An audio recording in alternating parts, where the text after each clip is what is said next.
Last time we have deduced a relation between electric current and drift velocity. I have to I will refresh your memory what I have told you in the last class. So we have drift velocity is the velocity with which an electron is drafted towards the positive potential, and we have calculated the drift velocity, and taking the drift velocity we have found out the current flowing in a conductor, and we have seen that I current flowing in a conductor, so is equal to NA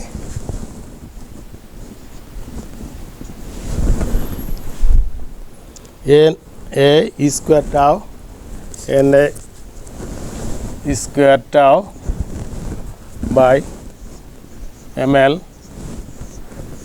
into V. N is the number of electrons per unit volume, E is the charge of electron, A is the area, and tau is the relaxation time, m is the mass of electron, and the length of the conductor.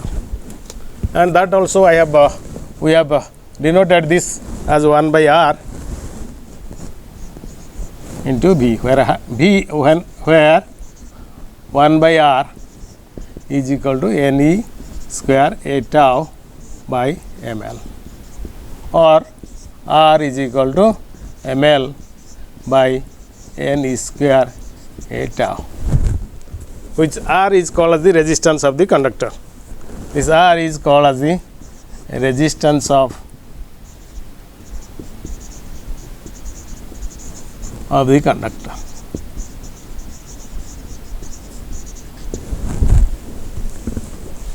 And from this we have also found out the Ohm's law.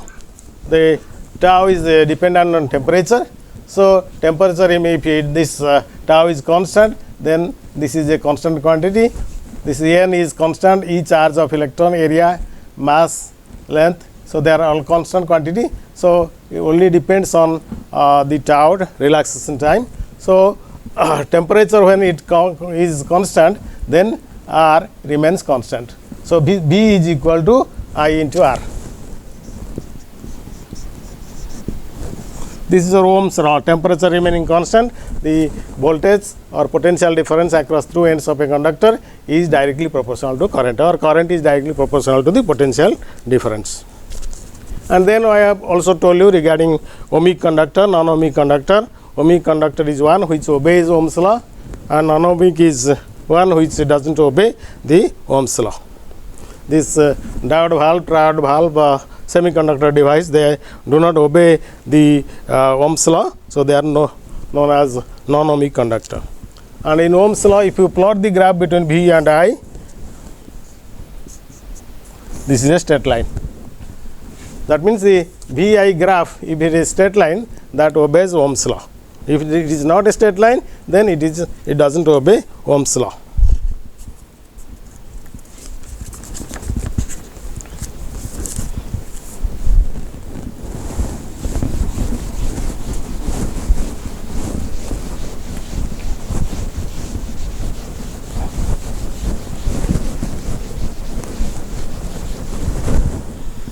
Then dependence of resistance on length and area of cross section.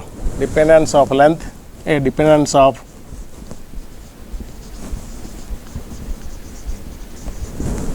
resistance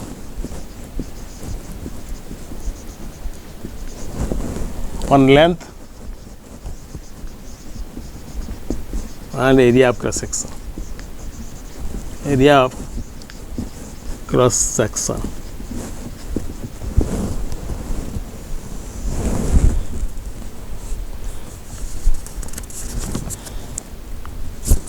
So we have I is equal to V by R. I is equal to V by R, or V is equal to IR. R is, we have calculated R is equal to ml by Na square tau, or R, resistance of a conductor, is directly proportional to length. If m, n and e square tau, they are all constants, then resistance is directly proportional to length and inversely proportional to area of cross section.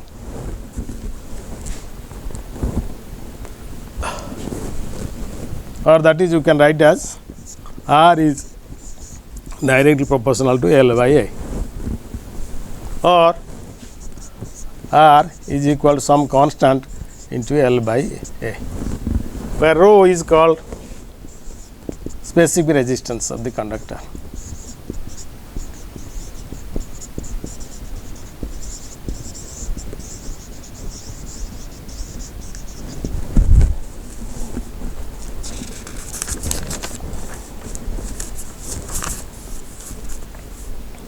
And rho is equal to R is equal to rho L by A, that is equal to ml by n A E square tau.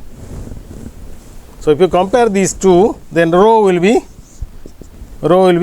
this L and A, L by A, m by n E square tau, m by n E square tau. This is the specific resistance of the conductor, or that is also called as resistivity.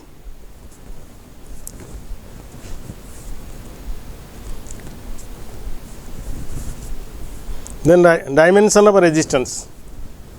Dimension of resistance.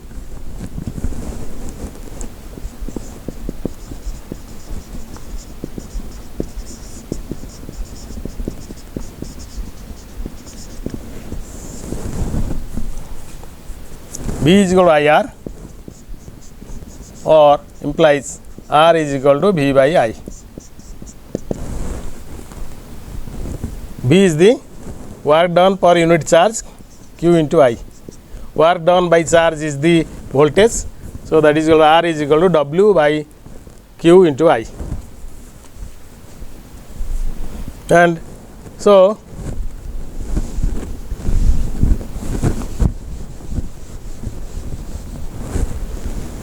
dimension of R will be dimension of work divided dimension of charge, dimension of current. So work is force into distance. Force is mlt to the power minus 2 and distance is L. So this is the dimension of work. Charge dimension is AT. Then current is rate of flow of charge. Charge AT by time. Time is Q into current is Q is AT and current dimension is A. So this will be m L square T to the power minus 2 minus 1 T to the power minus 3, then A to the power minus 2. So this is the dimension of resistance. And I have told you that unit of resistance is ohm. Unit of resistance is ohm.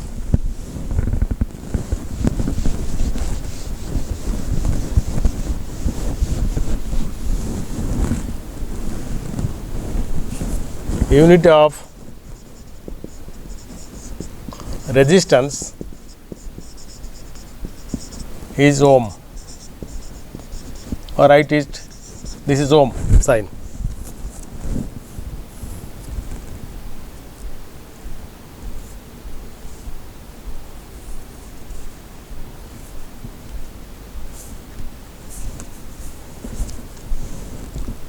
And I have told R is equal to rho L by A. So rho unity will be equal to, this is the specific resistance of the conductor, rho will be RA by L. Specific resistance is equal to RA by L. So unit of specific resistance will be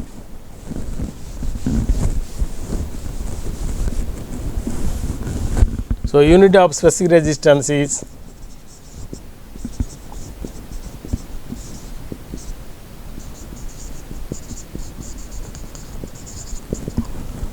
unit of R is ohm, this is area meter square divided by meter. So, this is ohm meter square by meter, or that is ohm meter, or we can write as this ohm meter.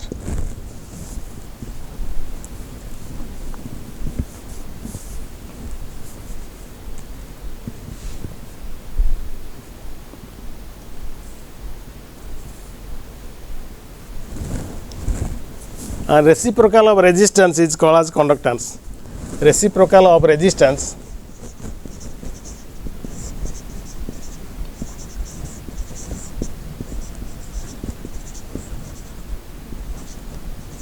is conductance.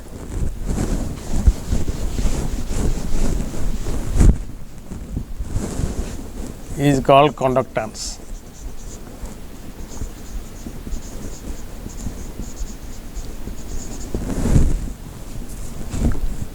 Then the reciprocal of resistivity or specific resistance, resistivity is called conductivity.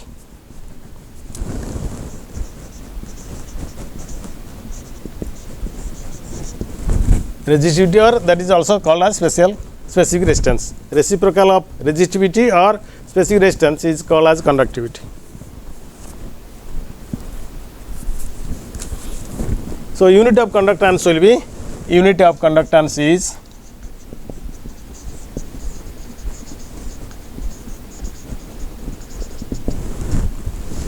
resistance unit is ohm. So, this is reciprocal 1 by R. So, reciprocal of resistance is conductance. So, unit of conductance will be 1 by ohm.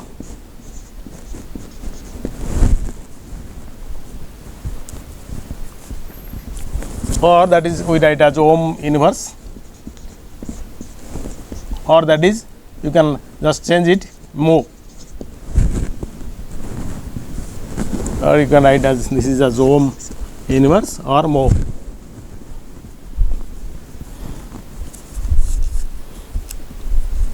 Similarly, reciprocal of resistivity is called conductivity. So, unit of conductivity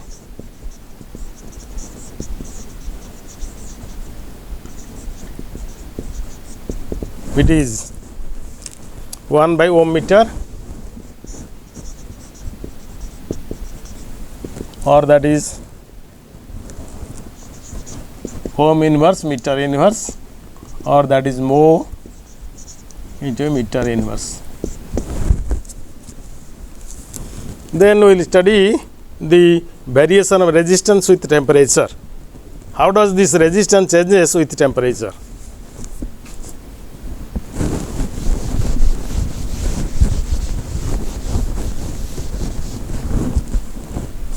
Variation of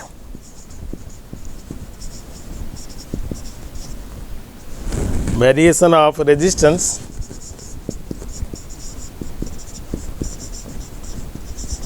with temperature.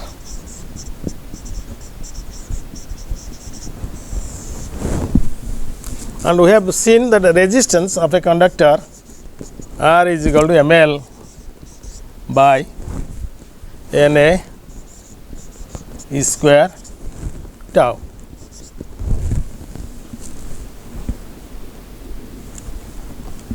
For a conductor, that means resistance depends on length, area of cross section depends on tau, the relaxation time. And for a conductor,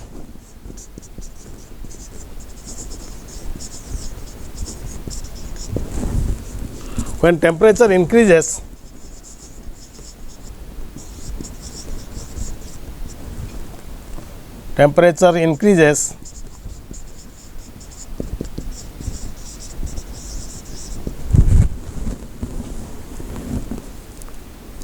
the relaxation time decreases. Tau relaxation time. Relaxation time means time between two successive collisions. Relaxation time decreases. If this tau decreases means resistance will increase with increase in temperature for a conductor. Resistance decreases resulting an increase in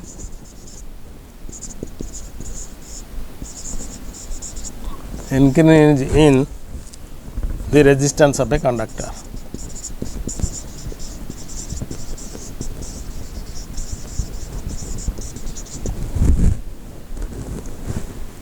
When temperature increases, the free electrons which are inside the conductor, they move with a increase in velocity. So when the velocity increases means they collide frequently, and collision time is decreases. So that means resistance increases. And if RT is the resistance of a conductor,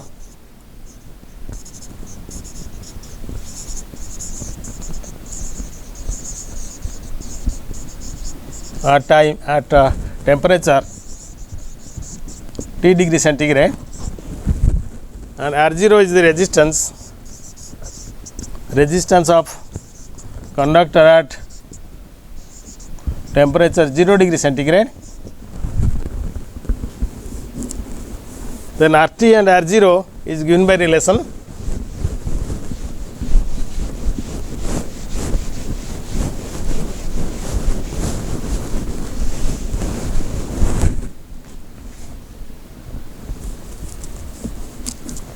RT and R0 is given by relation RT is equal to R0 into 1 plus alpha T,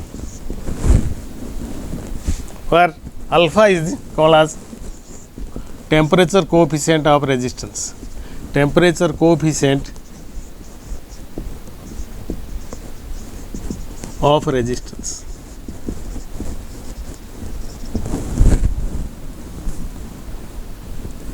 So that gives you that RT is equal to R0 plus R0 alpha T, or RT minus R0 is R0 alpha T, or alpha is equal to RT minus R0 by R0 into T. You bring this R0 to this side, so that is RT minus R0 is R0 alpha T, or alpha will be equal to RT minus R0 divided by R0 into T. So we can define that temperature coefficient of resistance for a conductor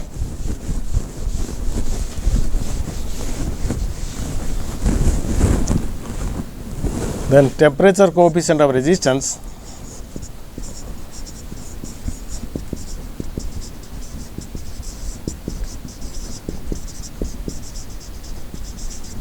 of a conductor is defined as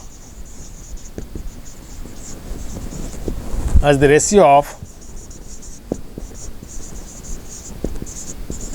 RT minus R0. RT is the resistance at temperature T degree and R0 is the resistance at temperature 0 degree. So this is the change in temperature. So ratio of change in temperature, change in resistance to this is the original resistance to the original resistance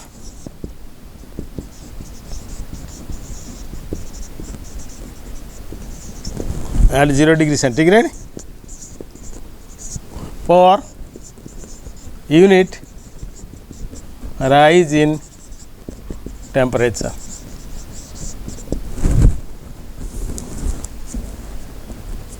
This is change in temperature divided by R0 original resistance divided by the change in rise in temperature T. So alpha is positive for a conductor, because as temperature increases, the resistance of a conductor increases. But in case of semiconductor, the alpha is negative.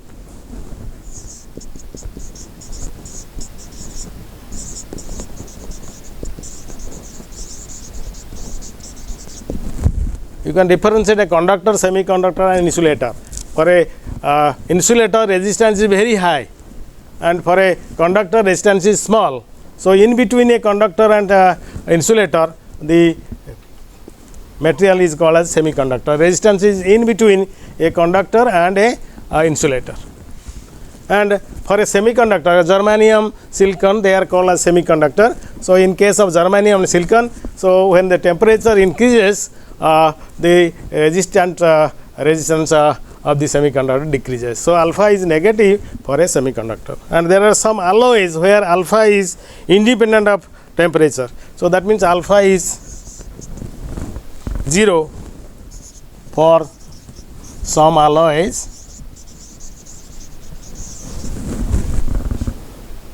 like manganese.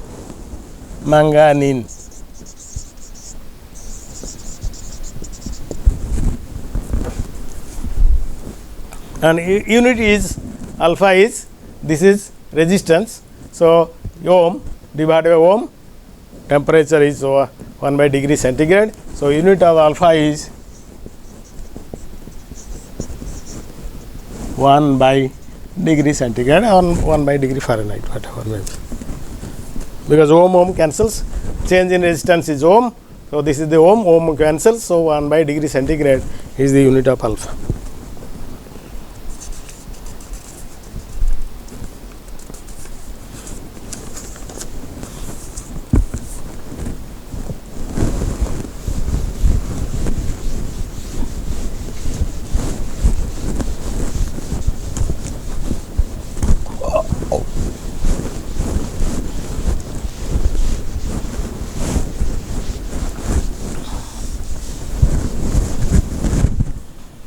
Then, if there are number of resistors, how can we connect them? The connection can be made, a grouping can be made, or connection can be made in two ways. That is called series connection, and another is parallel connection. So, resistance connected in series.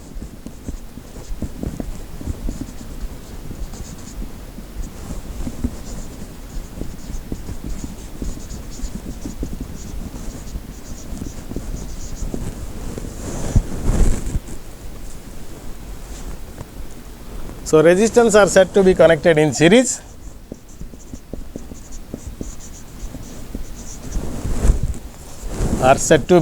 Resistances are said to be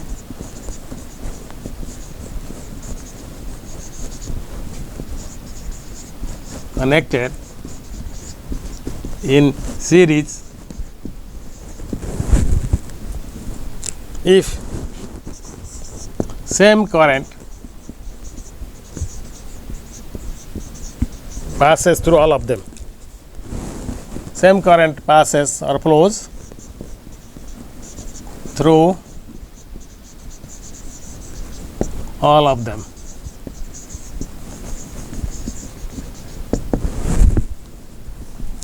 Let R1, R2, R3 and Rn are the number of resistors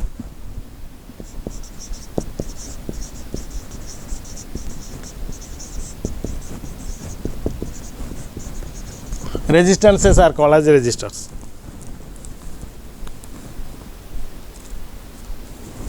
Our resistors connected in series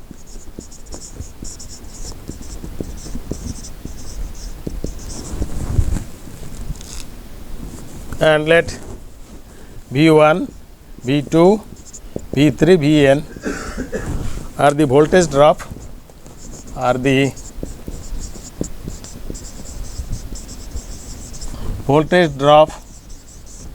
across the resistors.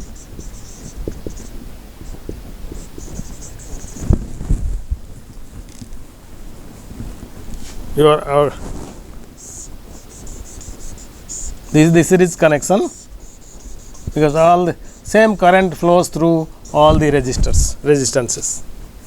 Here this is the R1, this is R2, this is R3 and this is suppose Rn. Here same current is flowing through all of the resistances. The current I is flowing here the same current is flowing through resistor R2 and similarly R3 and Rn. So, if you measure the voltage here, the voltage is V1, similarly the voltage is V2 here across the resistor R2, and similarly this is the Vn across the resistor Rn. So, total voltage drop across the two ends AB is suppose V. So, voltage V is the voltage drop, total voltage drop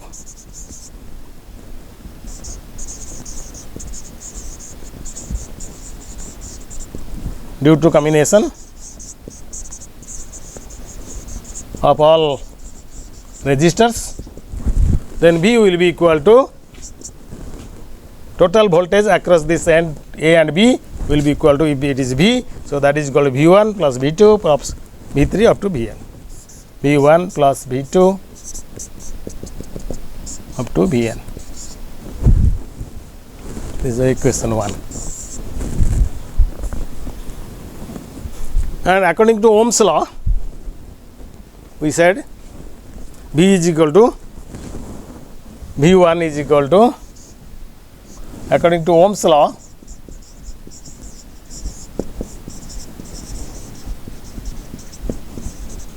V1 is equal to current flowing is across this resistor is I and resistance is R1. So, V1 is equal to I R1.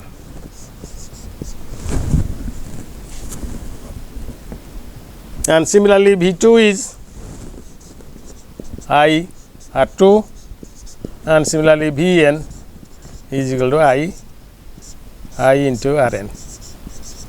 So, putting all these values here in this equation 1. So,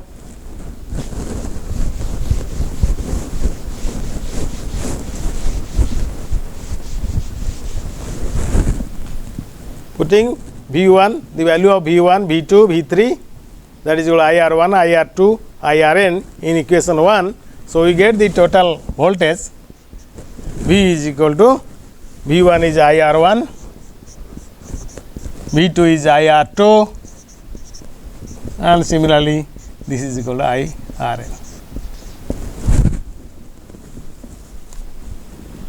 If R is the effective resistance of all the combination, if R is the effective resistance of the combination,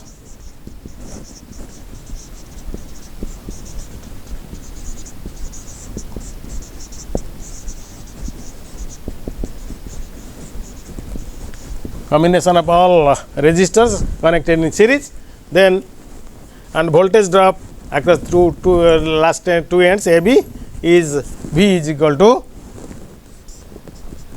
current flowing is same current is I is flowing. So, V is equal to I into R. This is equation 1, this is your equation 2 and this is your equation 3. So, in equation 2 if you put V as equal to IR, then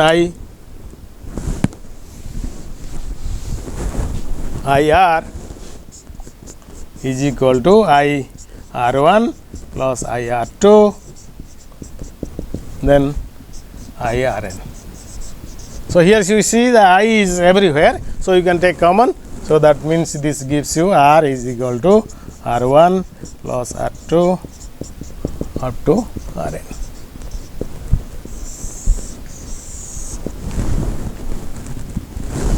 So, that means if number of resistors or resistances are connected in series, so the effective resistance of the combination R is equal to sum of the resistance of individual resistors. So, the net effective resistance is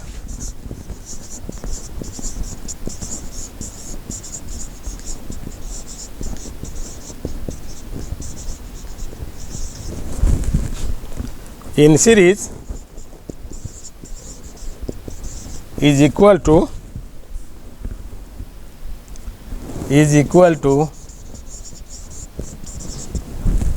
sum of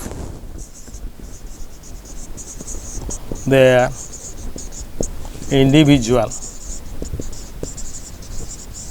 resistances.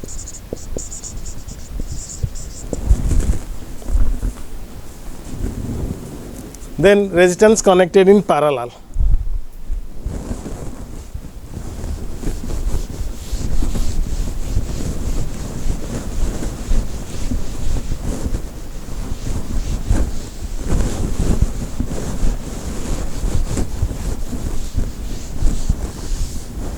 Resistance connected in parallel.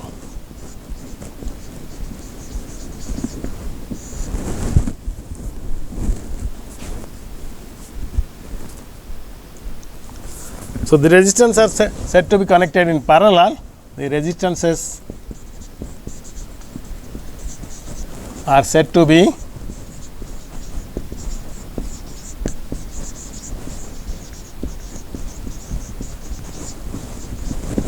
in parallel if different current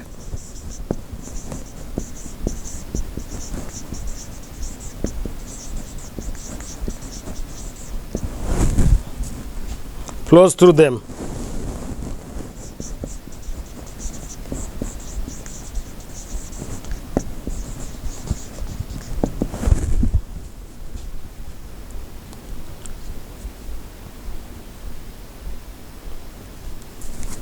And here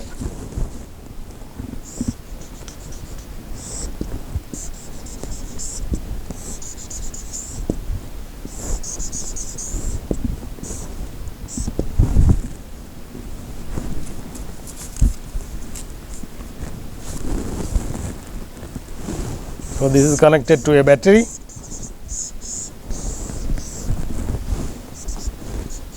The current I flowing through this circuit, let this is R1, this is R2, R3 and Rn. That is the number of resistors connected in parallel. That means one end of all conductors are connected to one point and the other end of all the conductors are connected to another point. And here when the current you have connected a whole arrangement to a battery with a key, and when the key is pressed, so you will find that the current flowing in the circuit are divided and different currents pass through different resistors. Here I1 current flows here, this is I2, similarly this is I3 and this is IN. That means total current I is equal to, here I is equal to I1 plus I2 up to IN. This is equation 1.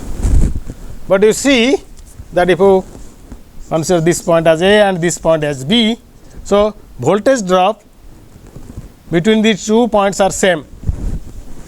Here if you connect a voltmeter, if voltmeter is always connected in parallel to a circuit, in a circuit, and ammeter are connected in series. So if you connect the voltmeter, this voltmeter will show you the same reading for all the resistors. Though different currents flows, but the voltage across these two ends, across all the two ends of a conductor are same.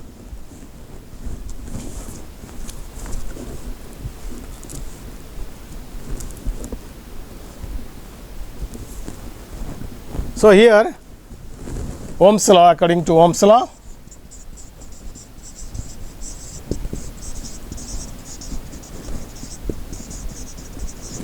voltage drop across the resistor R1 is equal to V. So that is equal to I1 R1. That is equal to also voltage drop across the resistor R2. Similarly, voltage drop across Rn. So that is equal to I2 R2 is equal to IN Rn. V is equal to IR, Ohm's law. So that means I1, from this we can get I1 as equal to V by R1.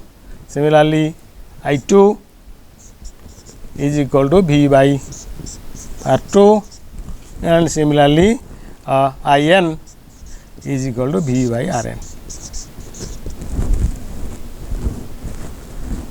So putting I1, value of I1, I2, IN in equation 1, so we get I is equal to V by R1, then plus V by R2 V by Rn.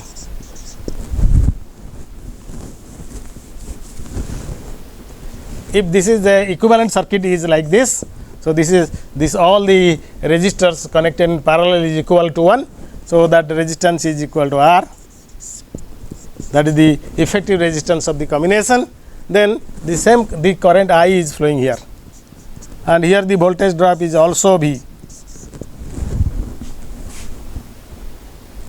So that means V is equal to here I into R,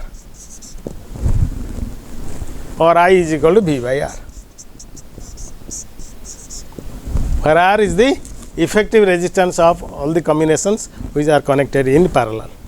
So that means putting this value of I here, so that I is equal to V by R is equal to V by R1 plus V by R2 up to V by Rn.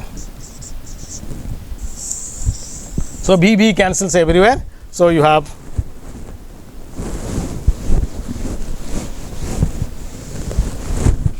so 1 by R is equal to 1 by R1 plus 1 by R2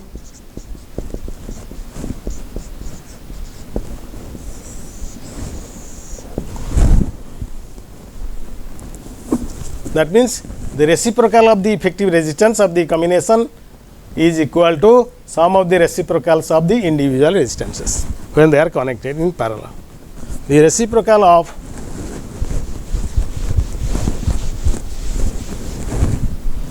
reciprocal means 1 by R. The reciprocal of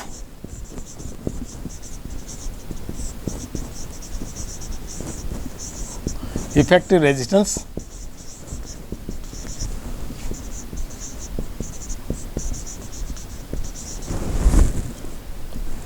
in parallel is equal to sum of reciprocals of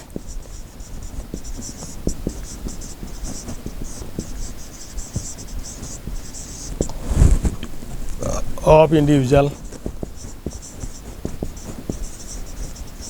resistances.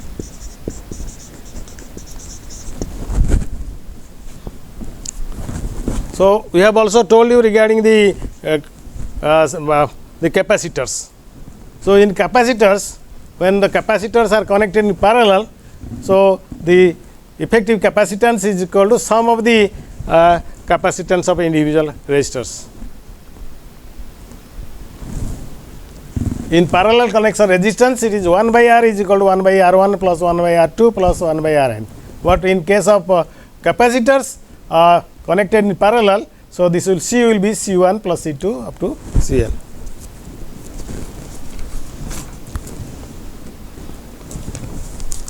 Then I will tell you regarding internal resistance of a cell or a battery.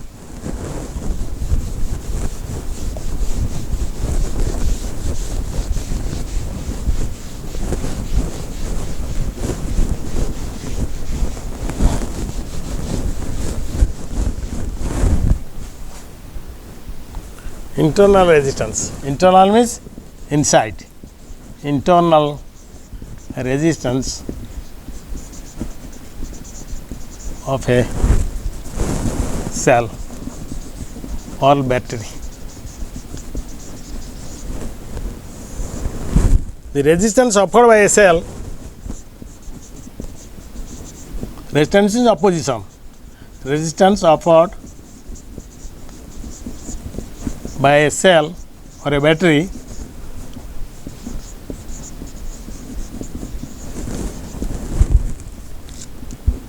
to current flow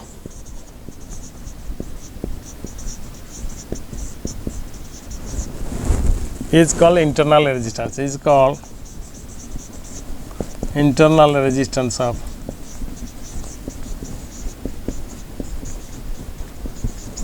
cell, denoted by letter small r. Internal resistance of the cell is denoted by small r, and the internal resistance of fresh cell is very low.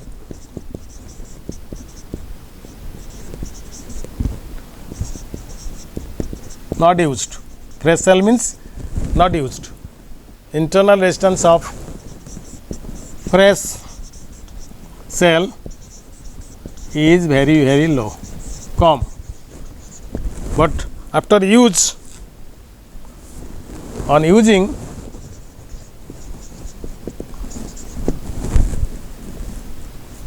a cell, its internal resistance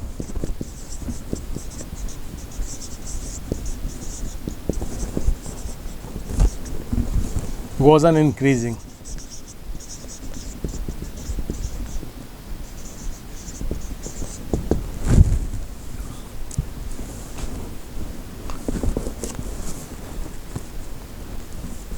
Then electromotive force.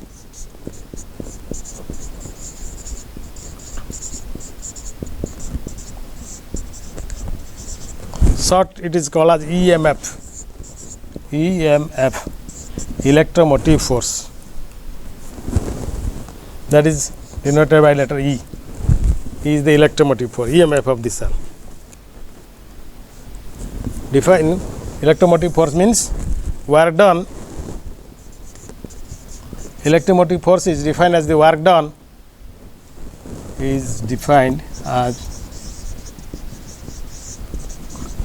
work done per unit charge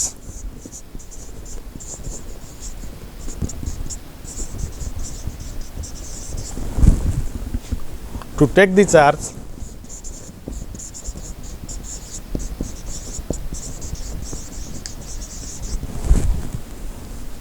around a circuit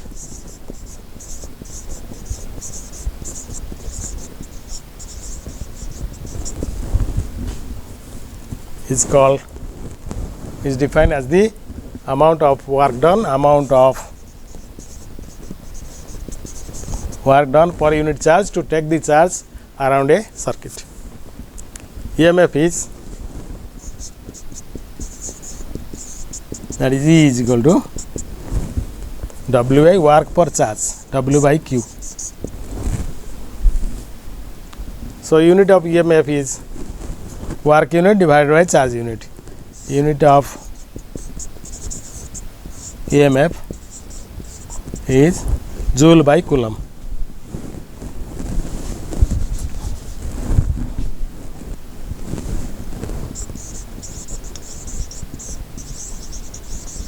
Coulomb, COU. That is a volt. EMF is measured in volt.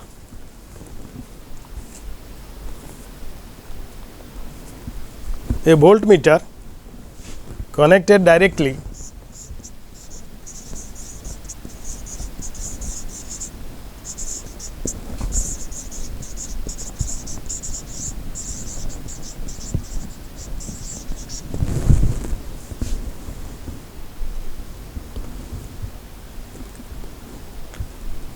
to a battery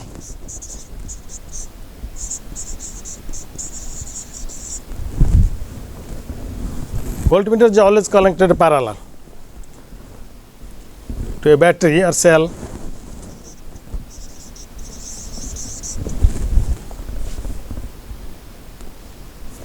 Measures the EMF of the cell.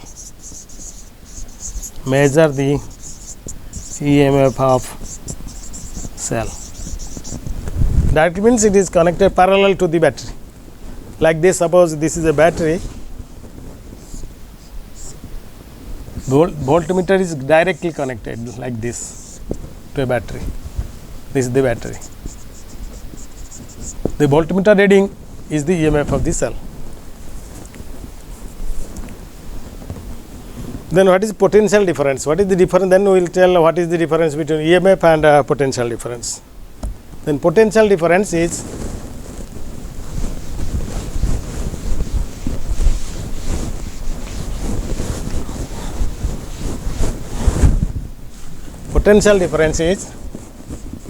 amount of work done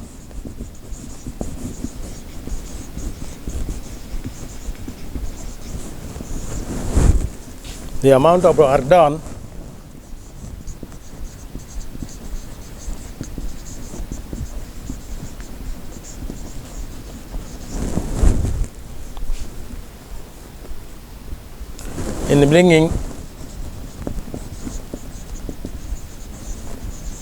unit positive charge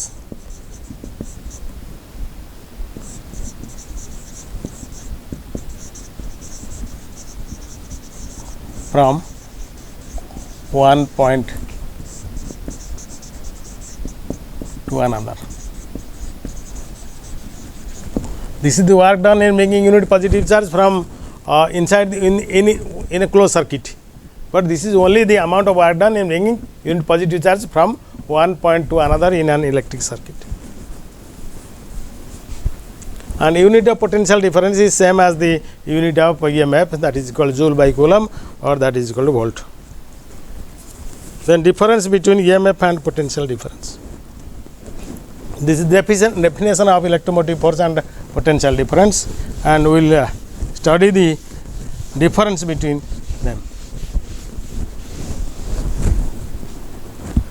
Difference between EMF and potential difference.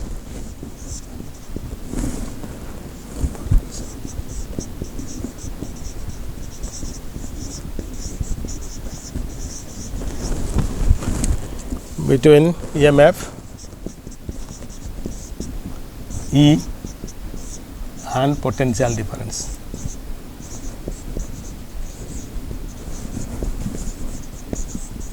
PD, short you can write as PD.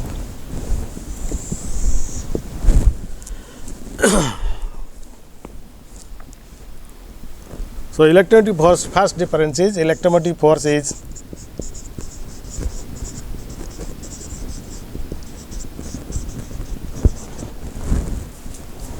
E of a cell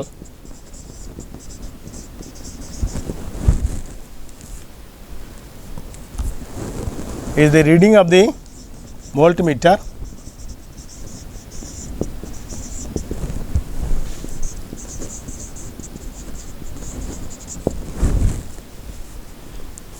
between two terminals of the battery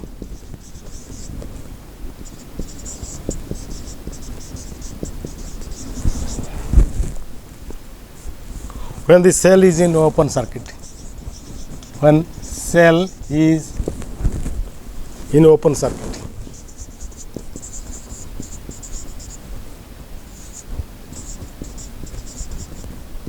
Circuit is open, whereas potential difference is the difference of potential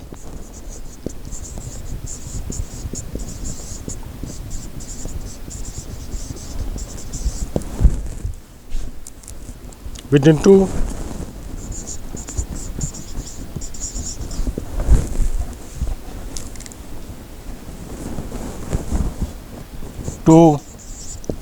terminals of a battery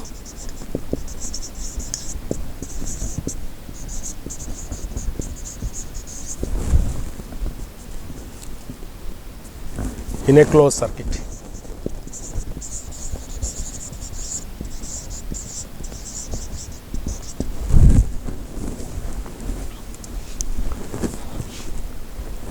This is the open circuit.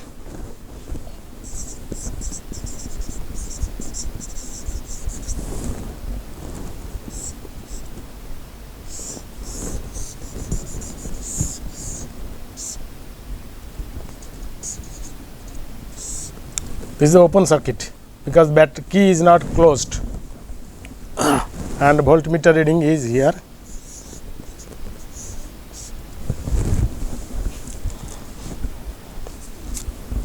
But this is potential difference is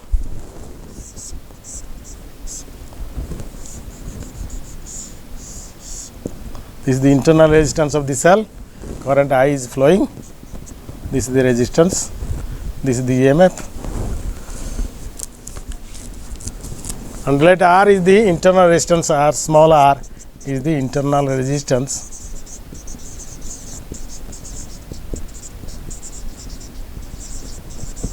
of cell, and this small r and capital R, this is a closed circuit.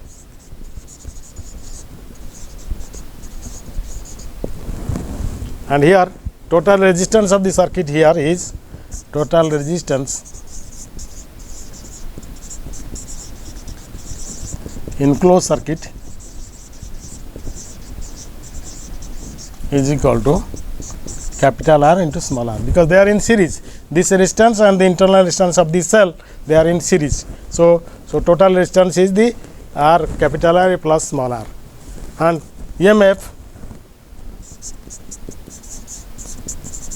cell is E. So current flowing in a closed circuit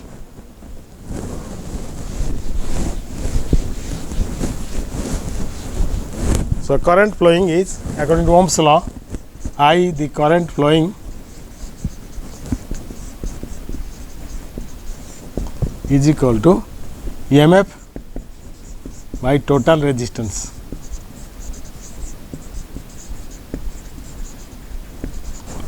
That is E divided by R plus R,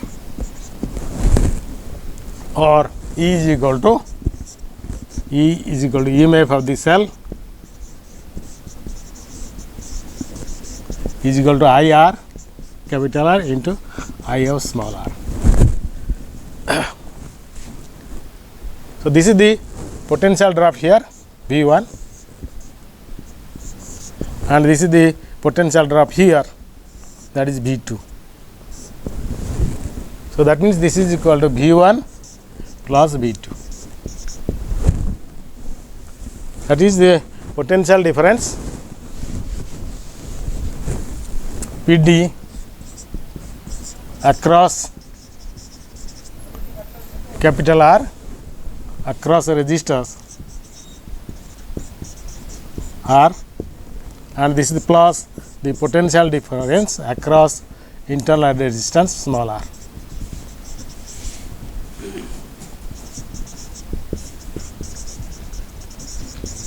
So that means potential difference across this end and the potential difference inside the cell is equal to EMF of the cell.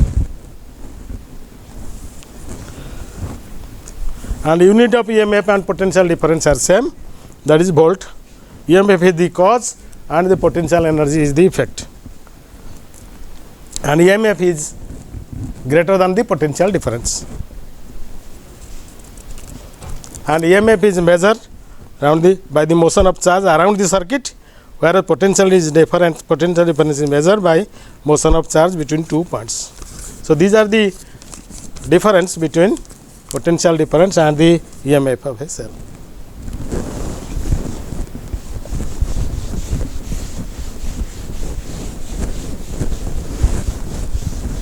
Then grouping of cells.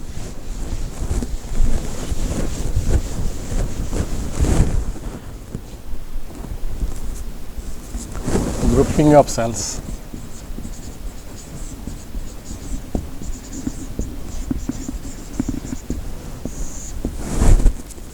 The EMF and current from a single battery or cell is very small. The EMF and current